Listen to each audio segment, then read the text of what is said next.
क्या आप भी सोच रहे हैं 10th के बाद करियर बनाने की? तो ज्वाइन कीजिए एकमात्र सबसे बड़ा विश्वसनीय Asian Infotech computer training centre. MSCIT के तहत महाराष्ट्र सरकार से मान्यता प्राप्त सेंटर में आपको मिलेंगे computer course, Tally Prime with GST computer programming, Marathi and English typing, AutoCAD, core Java, advanced Excel जैसे advanced job oriented diploma courses के साथ qualified teacher, fully AC classrooms, 100% practical based training, best infrastructure, digital classrooms जैसी सभी आधुनिक सुविधाएं। जब इतना सब मिले एक ही संस्थान में तो कहीं और क्यों जाना? Asian Infotech computer training centre में आज ही एडमिशन लेने के लिए संपर्क करें Rameshwar complex, Harad, Malvad. Phone number 9423304274।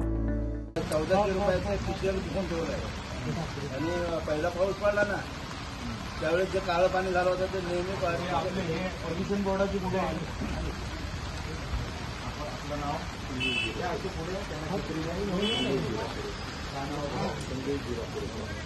आपण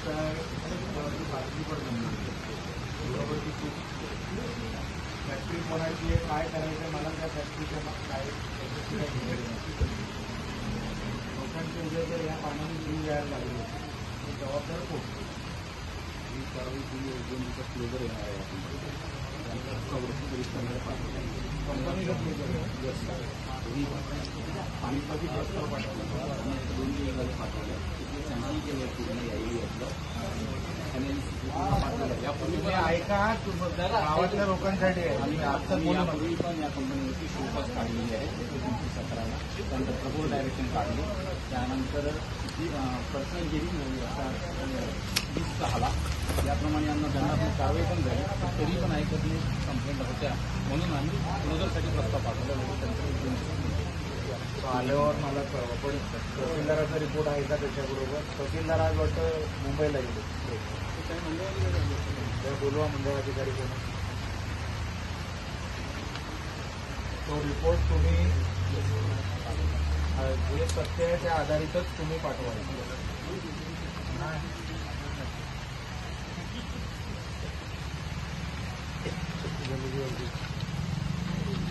लहान मुलं आहे पाणी नाही द्यायला त्याच्यासाठीच आपण पाणी करायला आलो.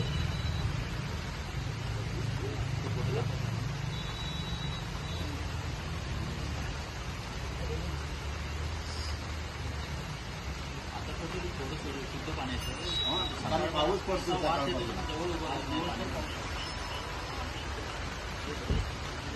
2016ला एक क्लोजरची नोटीस आली होती त्याचा आधार घेऊन आपण करतायचा नाही सर आता आता काय इन्स्पेक्शन वगैरे झालं सगळं त्या आधारावरच आपण करतो आधार कंपनी म्हणतो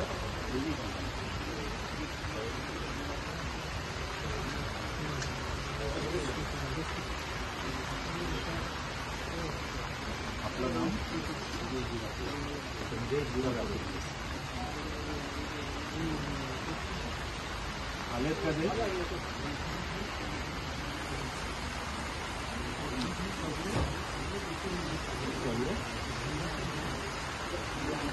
आधी मीडियावाल्यांना विनंती आहे व्हाळ जिथे चाललाय जरा त्याची पण एकदा तुम्ही पण पाहणी करा म्हणजे तुम्हाला पण विचाराचं गांभीर्य कळेल. मग मी माझी बाईट देतो सगळ्यांना एकत्र कुठेतरी हा जो झाड आहे एकत्र आपण इकडे राहा हे झाल्यानंतर मग तिकडे येऊ. तुम्ही मंडळाधिकारी काय चाललंय आम्ही कशासाठी आलो आपल्याला माहिती होतं कशासाठी आलो किती दिवस झाले आपलं नाव आपण पण आपल्याला जर हे पाणी दिलं तर प्याल का? घरात द्याल का? या गोरगरिबांना का प्यायला पाहिजे?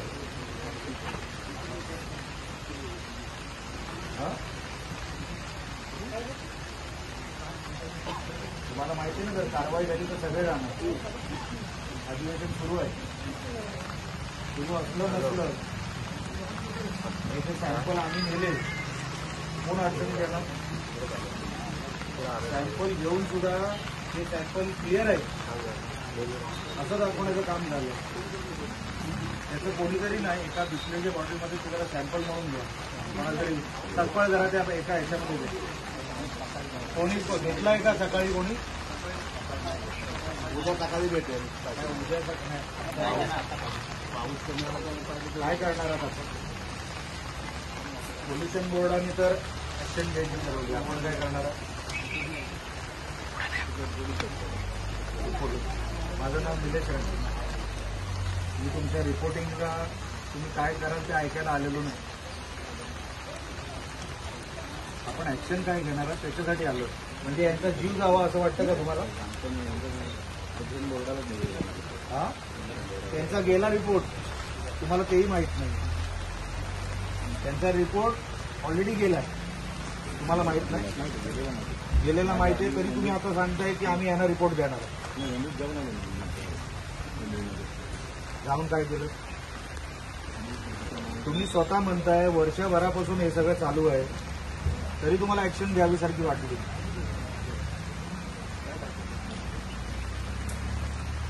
काय हरकत नाही, तुम्ही जेवढे रिपोर्ट बनवायचे तेवढे बनवा. त्याच्यावर कारवाई झाली ना सगळे जाणार, लक्षात ठेवा. जे जे जबाबदार आहे. काय नाव आपलं? पूर्ण नाव काय? निवळी. या 10 बाधित गावांपैकी तुमचं गाव पण आहे, त्या यादीमध्ये आहे तुमचं नाव. तरी बिंदास जातो तुम्ही. शुभेच्छा आहेत तुम्हाला.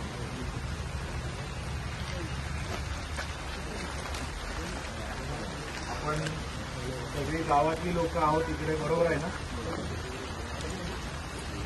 आता पोल्युशन बोर्डाचे जे अधिकारी आहेत त्यांनी ह्या पाण्याबद्दलचा रिपोर्ट आणि त्या फॅक्टरीचा रिपोर्ट ऑलरेडी राज्य सरकाराकडे पाठवलेला आहे. देणार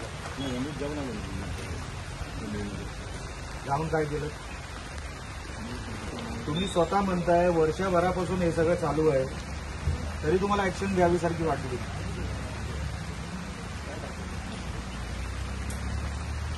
काय हरकत नाही, तुम्ही जेवढे रिपोर्ट बनवायचे तेवढे बनवा. त्याच्यावर कारवाई झाली ना सगळे जाणार, लक्षात ठेवा. जे जे जबाबदार आहे. काय नाव आपलं? पूर्ण नाव काय? निवळी. या 10 बाधित गावांपैकी तुमचं गाव पण आहे, त्या यादीमध्ये आहे तुमचं नाव.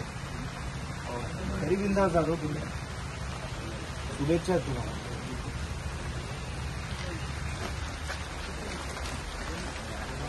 आपण सगळी गावातली लोक आहोत इकडे, बरोबर आहे ना? आता पोल्युशन बोर्डाचे जे अधिकारी आहेत त्यांनी ह्या पाण्याबद्दलचा रिपोर्ट आणि त्या फॅक्टरीचा रिपोर्ट ऑलरेडी राज्य सरकाराकडे पाठवलेला आहे. त्याच्यावरती कारवाई येणाऱ्या 2 दिवसामध्ये अपेक्षित आहे. महाराष्ट्राचं अधिवेशन हे सुरू झालेलं आहे. येणाऱ्या 2 दिवसामध्ये त्यांचा रिपोर्ट जो वर गेला आहे आणि हे जे काय साहेब रिपोर्ट देणार आहेत त्या आधारावर काय ऍक्शन घ्यायची, तर यांचा रिपोर्ट बघितल्यानंतर आपण ती ऍक्शन फॉलोअप करू. मी फक्त इकडे याच्यासाठी आलोय, आवाज येतो ना माझा? याच्यासाठी आलोय की आपल्यासोबत मी आहे. माझ्याकडे जेव्हा या विषयाचा रिपोर्ट आला, व्हिडिओ आला, तेव्हाच मी ठरवलं की गावात जाऊन मी स्वतः पाहणी करणार. आणि आज त्या अनुषंगाने आज आपल्या सगळ्यांसमोर ती पाहणी करण्यासाठी आलोय. आपण, मला माहिती आहे फार अडचणीमध्ये ह्या सगळ्या गोष्टी अनेक वर्षापासून आपण भोगताय. मी सोचताय म्हणणार नाही, आपण भोगताय. पण आता जास्त काळ राहिलेला नाही. हा सगळा विषय आपण आपल्या हातात घेतलेला आहे आणि आपल्याला माहिती आहे एकदा विषय आपण आपल्या हातात घेतला की तो आपण निकाला लावल्याशिवाय आपण तो सोडत नाही. म्हणून आता मी स्वतः एक सॅम्पल मी घेऊन जाणार आहे आणि जिथे तपास करायचा गरजेचा आहे तिथे तपास करणार आहे. तुम्ही पण आतापर्यंत गप्प राहिलात. खरं तर मला आश्चर्य वाटतं की आपण इतके वर्ष गप्प राहिलात. पण आता आपल्याला गप्प राहायची काही गरज नाही. मी जेवढं काय करता येईल तेवढं सगळं करून आपल्या परत गावामध्ये येऊन मी काय काय केलं याचा आढावा मी तुम्हाला येणाऱ्या काही दिवसामध्ये देईन. एवढं सांगण्यासाठी इथे आलो. आपण या लढाईमध्ये एकटे नाही आहात, आम्ही सगळे तुमच्या बरोबर आहोत हे सांगण्यासाठी आलो. मला माहिती आहे लहान मुलांपासून वयोवृद्धांपर्यंत सगळ्यांना या गोष्टीची अडचण आहे. पाणी म्हणजे आपलं जीवन आधारितच पाण्यावर मॅक्सिमम असतं आणि हे सगळं आपण इतके वर्ष सोसताय. खरं तर मला वाईट या गोष्टीचं वाटलं की एवढे सगळी वर्ष होऊन सुद्धा अधिकारी वर्गाने ज्या भूमिकेतून कारवाई करायला पाहिजे होती ती कारवाई इतक्या वर्ष त्यांनी का केली नाही. अजूनही अधिकारी काही, सगळेच नाही म्हणत आहे, वेगळी भाषा बोलतायत. काही हरकत नाही. मी तुम्हाला खात्री देतो ग्रामस्थांना, कारवाई होणार तर सगळ्यांवर सरसकट होणार. जे जबाबदार या विषयासाठी आहेत त्या सगळ्यांवर कारवाई होणार. आपण आज जशी एकजूट दाखवली, कोणालाही घाबरायची गरज नाही. तुम्हाला संध्याकाळी कोणाचे फोन आले तर निलेश राणेचा नंबर तुम्हाला द्यायचा, लक्षात ठेवा. माझा नंबर मी देऊन जाणार. तुम्हाला धमकीचे फोन येतील, तुम्हाला गप्प बसण्यासाठी सांगतील, तुम्ही माझा नंबर द्यायचा आहे. जी धमकी द्यायची आहे ती निलेश राणेला द्या, मी बघतो काय करायचं. पण तुम्ही कुठल्याही भीतीमध्ये राहायचं नाही. आज जसे मर्दासारखे पुरुषासारखे सगळे बाहेर पडलेला आहात, जेव्हा हाक देईल, हा विषय सुटेल, तेव्हा अशीच एकजूट तुम्ही त्या दिवसालाही तुम्ही दाखवली पाहिजे. मी आपला आभार व्यक्त करतो. भर पावसामध्ये इतके वर्ष आपण जे काय भोगत आलात, माझं इकडे तुम्ही जे काय स्वागत केलं त्याबद्दल मी आपले आभार व्यक्त करतो. हा विषय मी सोडणार नाही एवढा आपल्याला शब्द देतो. इथेच थांबतो. जय हिंद, जय महाराष्ट्र. 12 वर्ष आपण जिथून पाहणी करून आलो, आपण सगळे पत्रकार तिकडे होतात. काळं पाणी जे आपण तिकडे बघितलं ते आता मागच्या 2 दिवसाच्या पावसामध्ये अनेक गोष्टी वाहून गेलेल्या आहेत. पण जर ग्रामस्थांची व्यथा जर ऐकली तर ग्रामस्थ दडपणाखाली आहेत. जी फॅक्टरी चालवतात, कोण मालक आहेत, काय असतील मला माहीत नाही, पण लोकांना 12 वर्ष गेली, काळं पाणी प्यावं लागतंय. त्यांच्या आता तब्येतीवर त्याचे परिणाम होऊ लागलेले आहेत. आजूबाजूला अनेक विद्यार्थी राहतात, वयोवृद्ध आहेत, माता भगिनी आहेत. ते कसे जगले असतील मागचे 12 वर्ष, हा एक वेगळा संशोधनाचा विषय आहे, रिसर्चचा विषय आहे. मी स्वतः येथे पाहणी करण्यासाठी याच्यासाठी आलो की मला बघायचं होतं, कारण का एका रिपोर्टच्या आधारावर मी आलो. जसं मी सांगितलं, ग्रामस्थ दडपणाखाली आहे.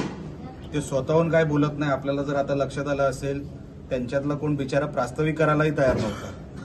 म्हणून मीच माईक हातात घेतला आणि मीच बोलायला सुरुवात केली.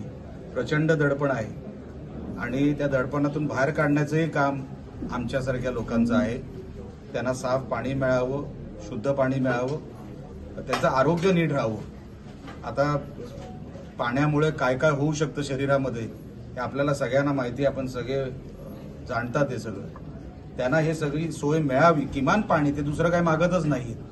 पण जर पाण्यासाठी पण अशी गोरगरीब जनता ही दडपणाखाली राहणार आहे तर मी असं कधी होऊ देणार नाही. त्यांची बाजू घेण्यासाठी, त्यांच्यासोबत आम्ही आहोत हे सांगण्यासाठी आज मी इकडे आलो.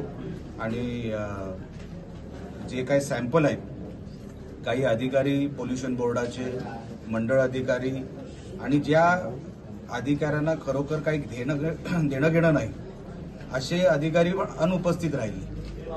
म्हणजे प्रशासन पण किती गंभीर आहे या विषयामध्ये हे इथे आल्यानंतर मला कळलं. अनेक अधिकारी मुंबईला निघून गेले सांगून की मी मुंबईला चाललो म्हणून. मला नाही, जेव्हा बोलवण्यात आलं तर. म्हणजे कुठेतरी प्रशासन पण ह्या मालकांबरोबर आहे का असा संशय माझ्यासारख्या कार्यकर्त्याला येतो. मी ही सगळी परिस्थिती, या सगळ्या परिस्थितीचा आढावा घेतलेला आहे. आम्ही ग्रामस्थांबरोबर राहणार, त्यांना ह्या गंभीर समस्येतून बाहेर काढणार हा शब्द मी आज विठोबाच्या मंदिरामध्ये दिलेला आहे. आता अधिवेशन देखील सुरू आहे. या अधिवेशन काळामध्ये संबंधितांवर कारवाई तर होणारच, त्याचबरोबर यांना साफ पाणी मिळावं याच्यासाठी जी काही सोय करून द्यायची आहे ती पण आम्ही करून देणार आहोत. आणि म्हणून आज अख्ख्या गावाचे मी आभार मानले की अशा परिस्थितीत पण आपण एवढी वर्ष काढली आणि आमचं स्वागत देखील केलं. खरं तर गाव हे मला वाटलं होतं चिडलेलं असेल, पण तरी बिचारे एवढे शांत आहेत आणि त्याच शांततेचा फायदा काही लोकांनी घेतला. पण आता जास्त वेळ राहिलेला नाही. गावाला साफ पाणी मिळेल, शुद्ध पाणी मिळेल आणि हे जे काही दडपण आहे ते कायमचं मी काढून टाकणार. 2016ला ही फॅक्टरी बंद करावी असं प्रदूषण नियंत्रण मंडळाचा आदेश असून फॅक्टरी बंद केली गेली 2016. मला माहिती आहे. तर मी पहिला प्रश्न विचारला त्याच्यावर कोणी स्टे घेतला का? तर असा कुठला स्टेही घेतलेला नाही असं मला कळलेलं आहे. प्राथमिक जे काय मी इन्फॉर्मेशन घेतली त्याच्यावर सांगतो. जेव्हा स्टे घेतलेला नाही म्हणजे तुम्हाला लक्षात येईल की 8 वर्ष गेले. जर प्रशासन दडपणाखाली आहे त्या बिचारी जनतेने काय करावं? 8 वर्ष बंदीची मागणी झाली होती तरी देखील काही नाही. म्हणजे कोणाचा तरी त्याच्यामध्ये सपोर्ट असल्याशिवाय कोणी मालक असा वावरू शकत नाही. कोण कोण असतील काय असतील ते नंतर बघून घेऊ. आम्हाला कधीच कोणाचा फरक पडला नाही की समोर कोण आहे. गावाला न्याय मिळणार आणि जर ह्याच्यामध्ये जर कोणी अजून मस्ती करायचा प्रयत्न केला तर कोणालाही सोडलं जाणार नाही. आता खासदार सन्मान्य राणेसाहेब आहेत. महाराष्ट्राचं अधिवेशन सुरू आहे, तसंच सेंटरचंही अधिवेशन सुरू आहे. निकाल आम्हाला लवकरात लवकर लावायचा आहे आणि ह्या सगळ्यांचा जीव ह्याच्यातून मोकळा करायचा आहे. एवढंच फक्त या निमित्ताने मी आपल्याला सांगतो. कोणत्या प्रकारची कारवाई होणार आहे याच्यापुढे? या पद्धतीने ग्रामस्थांनी आता तुमच्याकडे ही समस्या मांडली. ही समस्या एका स्थानिक आमदारांकडे 2012 पासून मांडली जाते. स्थानिक आमदार कुठेतरी कमी पडले असं तुम्हाला वाटतं का? कारण ते महायुतीमध्ये आहेत, त्यांनाही शक्य होते. ते कुठे पाठीशी घालतात असं वाटतं? मी कोण कमी पडलं कोण जास्त पडलं ह्या आर्ग्युमेंटमध्ये मी जाणार नाही. गावानी माझ्याकडे बघितलं, त्यांना असं वाटलं की हा सोडू शकेल म्हणून मला बोलवलं. आता प्रत्येकाने त्याच्यावरती काम केलं असेल, कोणीच केलं नाही असं माझं म्हणणं नाही. प्रत्येकाने आपापले प्रयत्न केले असतील, पण कोणतरी माझ्यासारखाच लागतो काहीतरी वेडवाकडं करायला आणि ते वेडवाकडं हाच करू शकेल असा गावाचा कदाचित समज असेल म्हणून त्यांनी मला बोलवलं. आता काही करून त्यांना माहिती आहे निलेश राणे काही करेल, पण एकदा विषय हातात घेतला की तो सोडणार नाही आणि म्हणून आज मी इकडे आलो. कोणी काम केलं नाही असं मी म्हणणार नाही. प्रत्येकाने आपापले प्रयत्न केले असतील. मीही प्रयत्न करणार आहे. त्याच्यामध्ये यश येईल असं मला वाटतंय, कारण का आता सगळे विषय जवळ आलेले आहेत. 100% आपल्याला याच्यातून यश येईल. कोणत्या प्रकारची कारवाई होईल पुढे? जसं मी तुम्हाला सांगितलं, प्रदूषण बोर्डाचा जो रिपोर्ट वरती जाणार आहे, मंडळ अधिकाऱ्याला विचारलं, त्यांनी एक रिपोर्ट वरती पाठवायचं ठरवलं आहे. ते रिपोर्ट 2 दिवसामध्ये जाणार आहेत असं मला कळलेलं आहे. ऍग्रिकल्चर म्हणजे इकडे कृषी अधिकारी पण आलेले आहेत. जी काय भरपाई द्यायची आहे ती पंचनाम्या झाल्याशिवाय ती भरपाई देता येणार नाही. तर त्यांना मी आज तेच सांगायला आलो की तुम्ही अगोदर पंचनामे करा. ज्यांचं नुकसान झालंय त्यांना भरीव अशी नुकसान भरपाई मिळाली पाहिजे, कारण का ते कृषी विभागाचं काम आहे. शेतामध्ये पण पाणी घुसलेलं आहे. तर हे सगळे पंचनामे येणाऱ्या आठवड्याभरात, म्हणजे हे दोन्ही रिपोर्ट आणि तहसीलदार आणि प्रांत, जसं मी तुम्हाला बोललो, हे त्यांना फार महत्वाची कामं मुंबईमध्ये असतात. ते जागेवर नाहीयेत. त्यांना पहिलं जागेवर आणावं लागेल. त्यांना जागेवर पहिला आणतो आणि मग त्यांच्याकडून जे काही रिपोर्ट जाणार आहेत तेही एकदा त्यांना विचारतो आणि येणाऱ्या आठवड्याभरात हे सगळं पिक्चर क्लिअर होईल. मी तुमच्या समोर हे मांडतो.